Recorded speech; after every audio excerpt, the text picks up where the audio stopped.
ప్రజలకు ఇచ్చిన హామీలు అమలు చేసే వరకు ప్రభుత్వాన్ని నిలదీసి ప్రజల తరపున పోరాటానికి ఎక్కడా కూడా తగ్గేది లేదు అని ఎమ్మెల్యే చింతా ప్రభాకర్ అన్నారు. సంగారెడ్డి జిల్లా కేంద్రంలోని విశ్రాంత ఉద్యోగులు జిల్లా భావాన్ని ఎమ్మెల్యే చింతా ప్రభాకర్ సందర్శించి కార్యాలయ ఆవరణంలో మొక్కలు నాటారు. ఎమ్మెల్యేకి విశ్రాంత ఉద్యోగులు స్వాగతం పలికి శాలువతో సన్మానించి తమ సమస్యలను ఎమ్మెల్యే దృష్టికి తీసుకొచ్చారు. భవన నిర్మాణానికి కృషి చేసిన ఎమ్మెల్యేకి వారు ప్రత్యేకమైన ధన్యవాదాలు తెలియజేశారు. 2018లో మాజీ మంత్రి హరీష్ రావు ఎమ్మెల్యే చింతా ప్రభాకర్ ఆశీర్వాదంతో సంఘ భవనానికి స్థలం కేటాయించి నిధులు కేటాయించారని గుర్తు చేశారు. అనంతరం ఎమ్మెల్యే మాట్లాడుతూ నా గెలుపునకు కృషి చేసిన మీ అందరికీ శిరస్సు వంచి పాదాభివందనం అని తెలిపారు. సంఘ భవనానికి పూర్తి సహకారం ఉంటుందని, భవనం పైన అంతస్తు వేసుకోవడానికి కూడా నా సహకారం ఉంటుందని హామీ ఇచ్చారు. మీరు పోగు చేసి ఖర్చు చేసిన డబ్బులు కూడా ఇప్పించడానికి కృషి చేస్తానని ఎమ్మెల్యే తెలియజేశారు.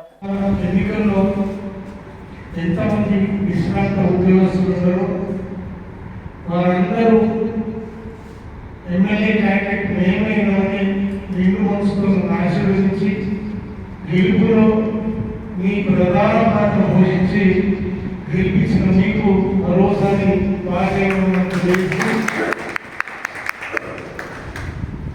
నా బాధ్యత, నా విద్యుత్ గర్వం కూడా ఈ భవనం పూర్తి వారు ఇంకా పైప్లో వేసుకోవడానికి కానీ మీరు కొంత డబ్బు వేసి ఖర్చు పెట్టిన డబ్బు కూడా నేను ఇప్పిస్తానని మనస్ఫూర్తి ఉద్యోగస్తులు మీ కార్యక్రమాలు చేసుకోవాలంటే చేసుకోలేని పరిస్థితుల్లో ఇబ్బంది పడకూడదన్న ఉద్దేశంతో కొంత డబ్బు కూడా మీకు డిపాజిట్ చేసుకోవడానికి మరి ఆ విషయం కూడా తొందరలోనే మీకు డబ్బులు ఏర్పాటు చేస్తామని తెలియజేస్తూ ఇప్పటికైనా ఈ విశ్రాంత ఉద్యోగస్తుల తరఫున మేము మీ అడుగులో వేస్తూ మీ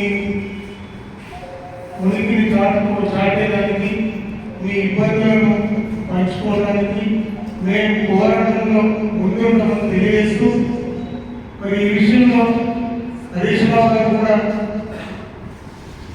ఈ విశ్రాంత ఉద్యోగస్తుల గురించి అన్ని విషయాలు కూడా అసెంబ్లీలో చెప్పడం జరిగింది.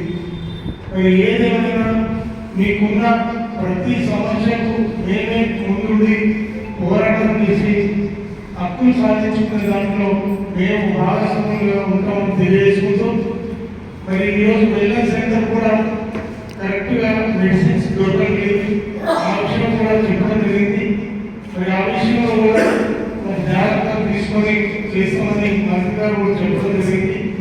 మరి ఏదేమైనా మొన్న కార్యక్రమానికి నేను రాకపోవడంలో జరిగిందంటే దానికి అసెంబ్లీ నడుచుకోవాలి కాబట్టి అసెంబ్లీ నడుస్తున్నప్పుడు మరి రాకూడదు అని చివరి రోజు అసెంబ్లీ ఏ రకంగా నడుస్తుందో కూడా మీకు తెలుసు. మరి అసెంబ్లీ కాకుండా ఈ ప్రభుత్వం ప్రతి విషయానికి గుళ్ళో చేసే కార్యక్రమాలే కొనసాగుతున్నాయి కాబట్టి ఈరోజు ఇంకా 100 రోజులు కాదు, సంవత్సరం పూర్తయినా ఏ వాళ్ళు ఇచ్చిన హామీని ఒక్కటి కూడా కరెక్ట్గా పూర్తి చేయలేని పరిస్థితి కూడా సాగుతుంది. అయినా మేము ప్రజల పక్షాన మరి ప్రజలకు ఇచ్చిన మాట నెరవేర్చమని ఈరోజు కొట్లాడుతున్నాం. ఖచ్చితంగా ప్రభుత్వాన్ని నిలదీసి అడగడంలో మా పాత్ర పోషించేది ఇక్కడ తగ్గేది. మరి ఆ విషయంలో మీ 2 వందల ఆశీర్వాదం కూడా ఉండాలని మరోసారి తెలియజేసుకుంటూ మీకు ఏ ఇబ్బంది లేకుండా ఏ ఇబ్బంది వచ్చినా నేను మీ కుటుంబ సభ్యులుగా నేను ఉంటాను తెలియజేసుకుంటూ మీ ఆశీర్వాదం మాకు ఎప్పుడు ఉండాలని మనస్ఫూర్తిగా కోరుకుంటూ సెలవు.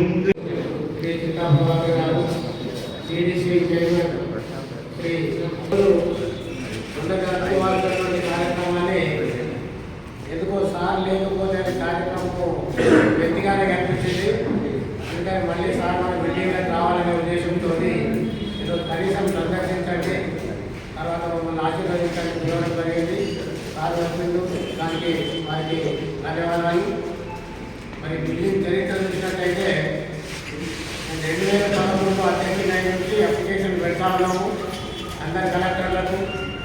సార్ ఎమ్మెల్యే అయిన తర్వాత హనుమంతరావు గారు కలెక్టర్గా ఉన్నప్పుడు 2018లో పూర్తిగా ఎమ్మెల్యే గారి మన సార్ చొరవతోటే మనకు 270 స్థలం అలాట్ అయింది.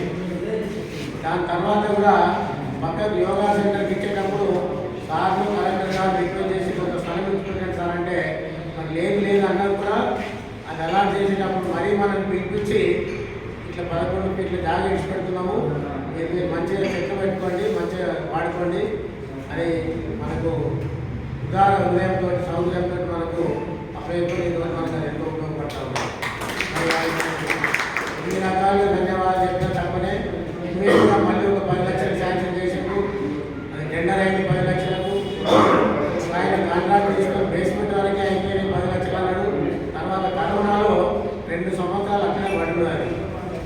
ఆ 2 సంవత్సరాల తర్వాత మనం ముందడుగు వేసిన తర్వాత అందరితో చందాలు తిరిగి 10,000 తక్కువ కాకుండా చందాలు వసూలు చేస్తే 18 లక్షల రూపాయలు అయిన ఒక సంఘానికి అవ్వకపోతే ఓన్లీ పెన్షనర్ల దగ్గర మాత్రమే. దాని తర్వాత మనం పేకప్ చేసి ఈ బ్రిడ్జ్ బీమ్లు, పిల్లలు, స్లాబ్ ఇవన్నీ వేసి ముందర 2 సెంటర్లు వేసాం.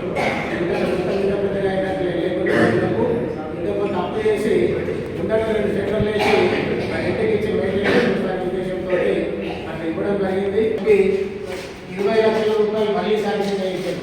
అది కూడా టెండర్ అయింది. నర్సారెడ్డి అనే కాంట్రాక్ట్ తీసుకొని ఫ్యూచర్ గోడలు మాత్రమే కట్టిండు.